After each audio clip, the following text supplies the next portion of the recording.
So I do want to see the latest information around Diablo 4 and around Diablo 4's raids. Supposedly there's been information that's come out about the raids and sort of the end game. The monetization, anytime I see this, I know that it's going to be a lot of speculation and probably not a lot of substance, but I do want to get into it and see if maybe there's something new here.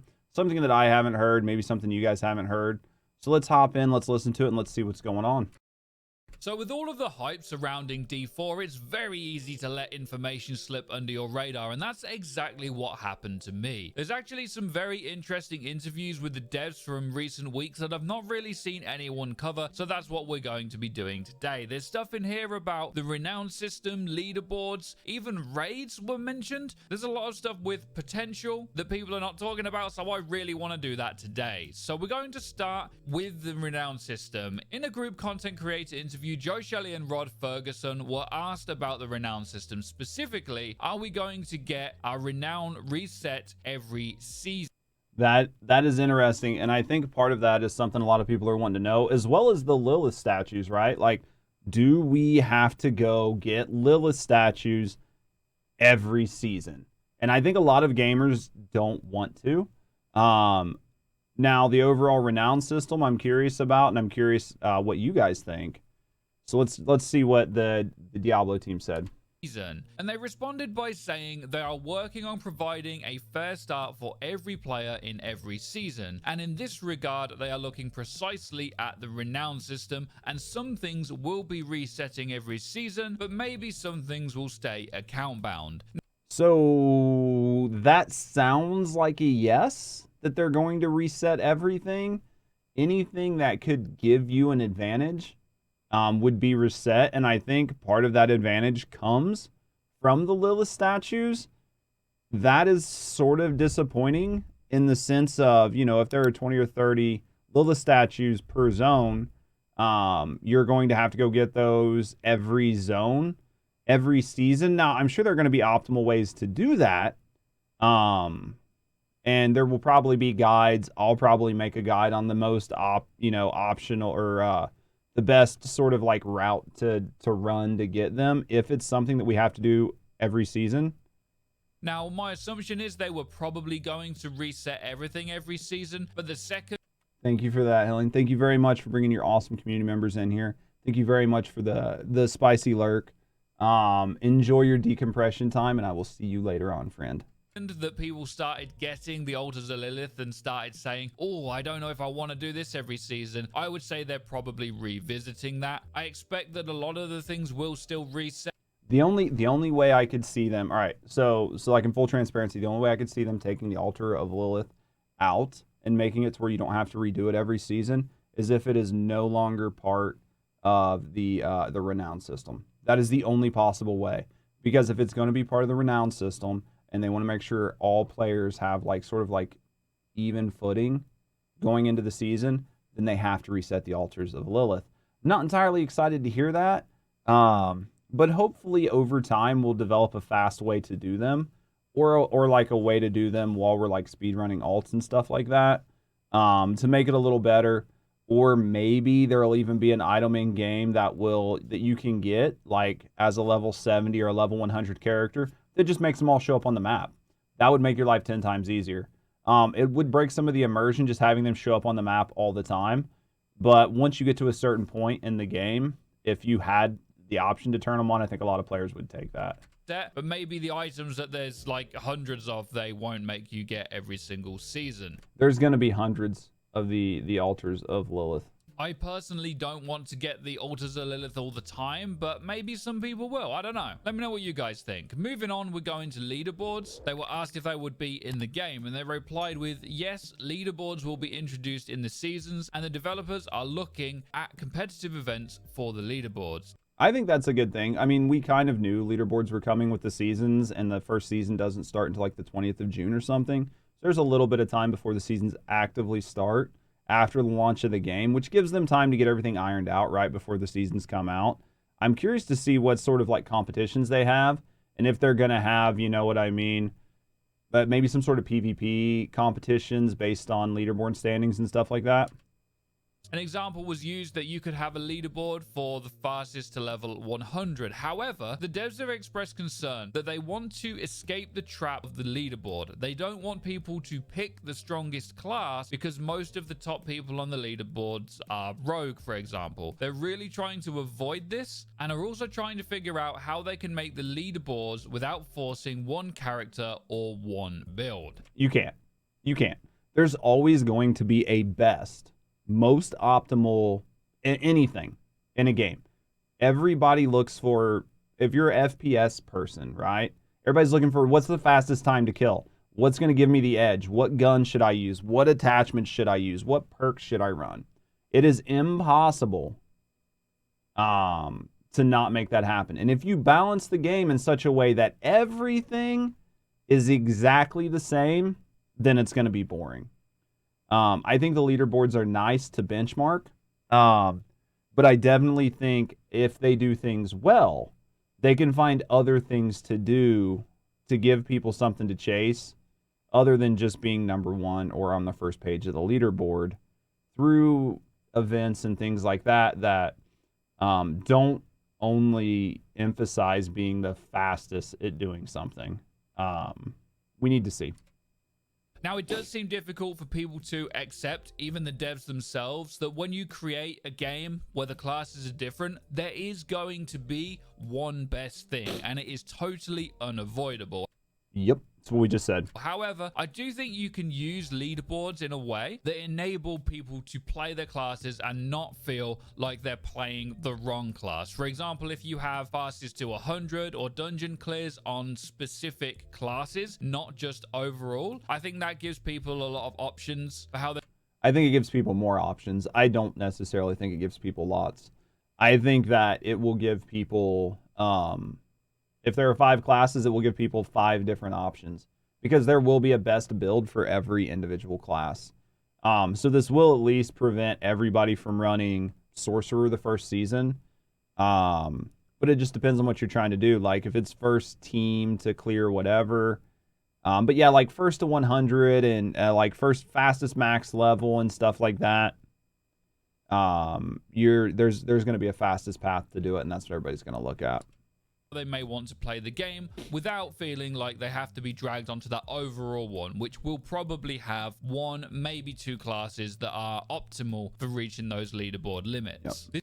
I think the trap that they have to be careful for, especially if they're going to do like raids and world bosses and stuff like that, is trying to find a way to make sure that at least when you see certain things show up, you don't instantly go, well, this is fucking scrapped. You know, you don't want it to be like, you're getting ready to do the level 100 world boss on world tier 4, and you look around and see 2 barbarians, level 100 barbarians on world tier 4, and you're like, okay, well, this run's scrapped. We're not going to kill this world boss because we don't have enough DPS or something like that. That's going to be the trap they have to watch out for, is making sure people aren't pushed to only play specific classes. But there will always be best classes. So you need to at least make sure things are doable by everybody. But at the end of the day, there will be optimal classes and optimal ways to do things. And that's unavoidable. This is just a reality of game balance, but who knows? Maybe Blizzard can surprise us. You can't. You cannot make everything perfect. I just went over this. If you make everything perfectly balanced, the game's going to be boring as fuck. Now there were... because then you have no outliers. You have nothing special. You have nothing that differentiates you. You have nothing that makes you feel awesome or gives you that sense of power fantasy, and then what that leads to is boring gameplay. A question about gambling, because in 2019 the devs had mentioned that you would be able to get uniques from the gambling vendor, and when asked this question they responded with they were not sure and would need to check if this was still the case. However, since then they have added many super rare uniques that can only be acquired through killing mobs, doing dungeons or world bosses. So it's not like you're going to be gambling for all the uniques, but there is still the possibility that the gambling vendor will house some uniques in the game. And of course, as mentioned, and I'm fine with that. I think that adding sort of a reason to go farm specific mobs, specific bosses, specific dungeons is a great thing, and it can help you incentivize playing specific content. If you allow gambling to net everything in the game, What that will force people to do is run the thing that gives you the most gambling currency the fastest to be the meta. So if you say, so if you were to do that and you could go to the gambling vendor and gamble blood shards to get any piece of gear in the game, then people would find the easiest nightmare dungeon to run with the least amount of modifiers in the fastest time that netted them the most blood shards, and they would run that as fast as possible if that was best. If it was a world event or something else that did it faster, that's what people would run, and they would go gamble those shards, and that would be the meta. At least this way, if you have unique gear that drops from different mobs and you rotate it per season and put in new gear and stuff like that, this will at least force people to engage in multiple facets of the game, which will keep the gameplay loop from being as boring. By the devs as well, we've not even seen half of the aspects in the game. I'm sure you've seen this tweet. We didn't see near half of the aspects. There were tons of them in the thing that none of us picked up. At this point, everyone spoke about it, but it is very... And we were only looking at legendary ones, like the uniques and all that have their own affixes or like their own sort of like codexes, and I don't know that we were able to see those. Interesting and very exciting, and it's going to be nice. There's a lot of places that we can pull uniques, aspects, and all kinds. For last hour, had stream, you just came back. I don't know what you missed. It's all good, mate. You'll catch up, and then if you want to see some of the stuff that you missed, you'll have to check the YouTube channel. We'll be putting them up there over the next couple days. The crazy abilities from. Next up, we didn't get a chance to touch on raids, though. Actually touched on raids. Perfect time to come back. Very briefly, and this was in answer to a question about clan functionality and activities. It was said in the interview the clan functionality in the beta was all social. You couldn't form up a group and go on a raid. The developers said that they are looking into this, and in the future we may see something like this. In the future they will be trying to bring more juice in the clans. One thought that was brought up to the devs was that it would be awesome to form a clan world boss raid and fighting on the same realm, and the developers really like the idea and that they'll be working in this direction. And that makes sense, and that would probably, honestly, thank you for that, Ern. That will probably be the first thing that I could see the devs doing. So right now the clans are sort of a social function, but I could see the devs make it to where you could group up with clans and bring up to 12 people into one instance through 4 different parties. So you could be in a party and invite another party into your instance. That way you do like clan only runs for certain world bosses. That would use the existing infrastructure and the existing in-game items and merge those with a very simple sort of new system that allows for more functionality, and then eventually go into full-blown raids. So they already have some infrastructure for it. Yeah, so it seems like they already have a lot of the infrastructure for this. So they could definitely like meld it together. Now, as for like full-blown giant raids with like multiple bosses in one main instance and stuff like that, I don't think that's something that they have the infrastructure for in the game yet. But they could add it, and that could be a great way to implement and sort of like incentivize more clan play moving forward and give you more gear and take things closer to that sort of miniature World of Warcraft or like an MMO style. So I know there's a bit of a split in the community with how much team content that they want to have, but I think that at least being able to form a party to go on a raid for a specific boss would be really fun in the game, and it honestly sounds like that's what's going to happen. Maybe. I know there's a split in the Diablo community. There are a lot of people that say all Diablo content should be able to be soloable, because that's what Diablo is at its core, and that's what Diablo has always been. And I respect that. But I also see that the natural evolution of games, or I also see that the evolution of games is a natural progression.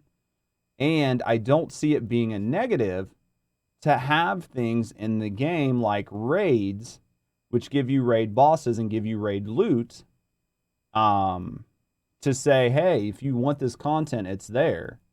And then what you can say is, you need raid level gear to do higher tier raids, but you don't need raid level gear to do world bosses and stuff like that. And say, if you don't want to partake in this content, then you don't have to. And the rest of the game, it's not negatively going to affect you in any way. And the same would be like for PvP, right? Like PvP gear and PvP content will focus around the PvP side, and PvP will always net the best PvP gear. Just because you can do a high tier raid doesn't necessarily mean you're going to get better gear than what you can get doing PvP, and that people that raid will have a natural advantage over people that want to do PvP. But I definitely, it's obviously this isn't in the current game, but it would be a great thing to see moving forward, in my opinion.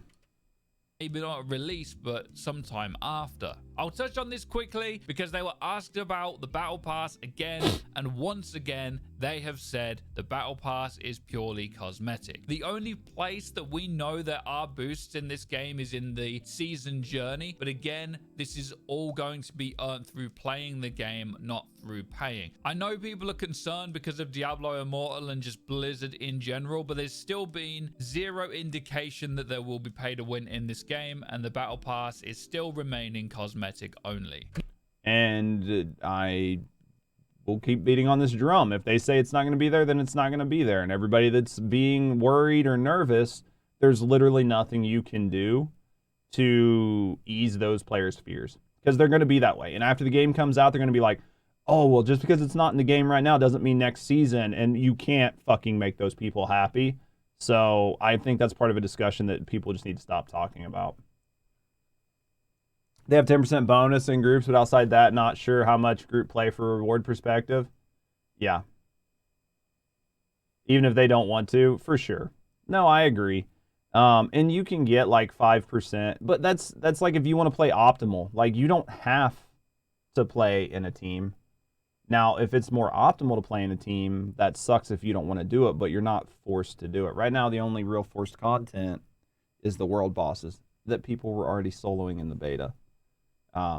There's definitely a conversation around it, but I think as the game grows, it's going to kind of grow into more of a social game. Because social games are what people are playing right now. You're not. Next up, once people are more into single player games and not as much social games, then the game will go back to being more of a single player game. But you make games for what's trending. back onto some of the itemization. They were asked if there's going to be gigantic multipliers on uniques like there is in other Diablo games, and they said that they are really looking to escape forcing the player to use particular items or skills. Meta, basically. Now, I've already mentioned why they... You can't stop a forced meta. So if you don't put a 100% multiplier on something, and you only put a 10% multiplier on it, but everything else has got a 5% multiplier on it, then people are going to use the 10%. And if you make everything have a 5% multiplier on it, and it's all equally useful, then it all becomes equally boring. Because part of the joy of doing things is feeling powerful. And if you make nothing feel powerful, then nobody will feel powerful. And if nobody feels powerful, then it breaks that sort of dopamine hit that you get in your brain every time you get new things. So I think they're going to constantly have things that are going to be super strong. Because if not, and you neuter everything, then nothing's going to feel good, and it's not going to feel fun. They can't really avoid this, but this is the reason that there are no sets in the game on release, because the devs are trying to be careful, and sets steal the choice from the player. You'll just want to... Mishi, how you doing? ...to use the set pieces, and it simplifies the choice and the build choice. So I do want to talk about this. They don't want to add sets to the game, because sets simplify things, right?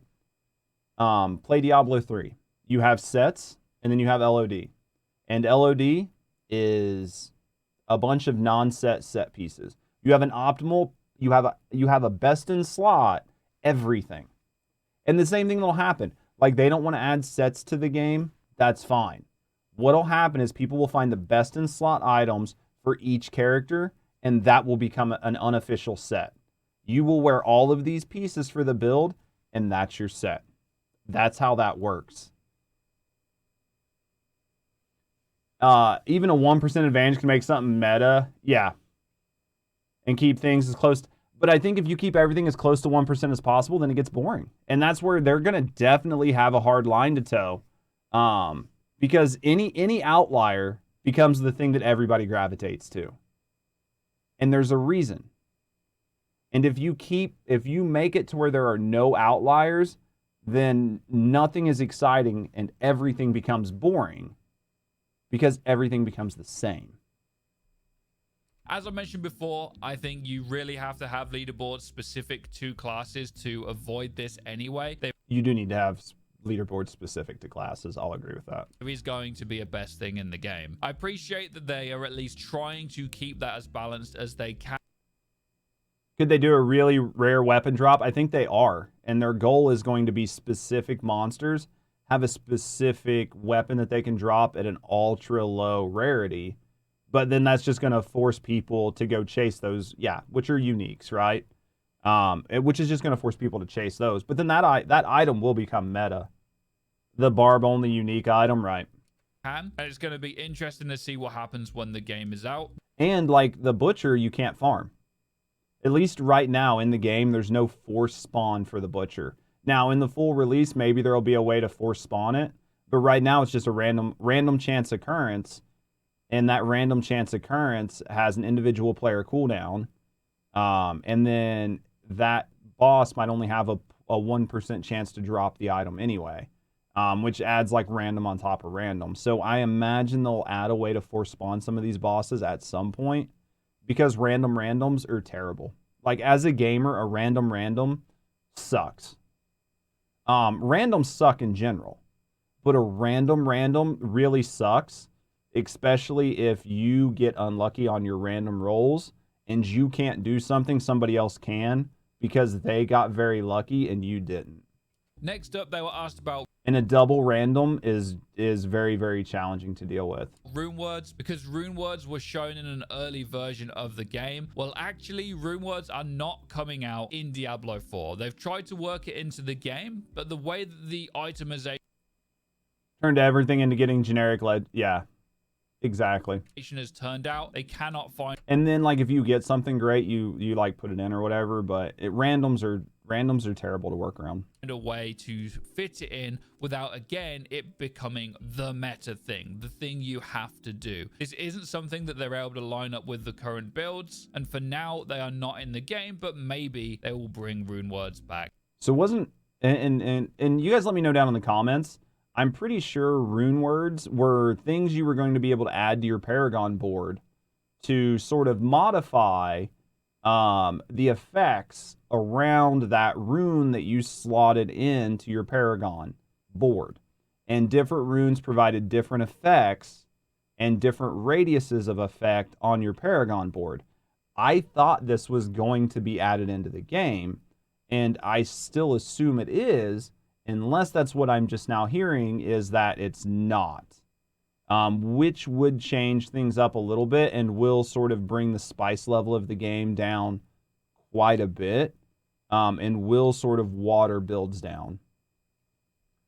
Talk to someone who obviously spends a lot of money on getting gems and using them for boosted sets. You go through and clear spaces, and that's the thing. They pulled it last minute until they can do more work on them. That sucks. I was really excited for them.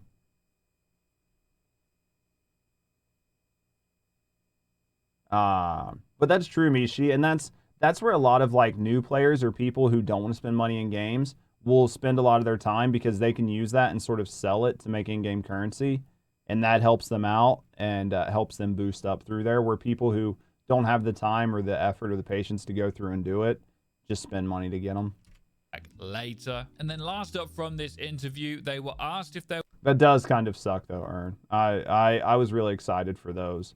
That was definitely something that looked very exciting, and now that it's being taken out, that kind of hurts a little bit because that was one of the things I was really excited for in the end game. It would be more end game, and the devs said yes, there will be. Now this is annoying, not because it's a short answer, but because we don't know if this is in relation to launch. What did I miss? I missed something there. I've got to rewind it. And then last up from this interview, they were asked if there would be more end game, and the devs said yes, there will be. Now this is... a generic answer. It's annoying. Not because it's a short answer, but because we don't know if this is in relation to launch or post-launch. Is there an end game content in the game for launch that we don't know about? Or Nightmare Dungeons. And whatever that tree thing, there's supposed to be a tree thing that they were adding, and PvP and world bosses. Or is this more endgame coming in season 1, 2, or 3 or something? I know that a lot of people are hoping for raids. I'm personally one of those people, and I don't think we get raids this year. I don't see raids. I could be wrong, and if I'm wrong, I'm wrong. I don't see raids this year. I see raids with the first major X pack.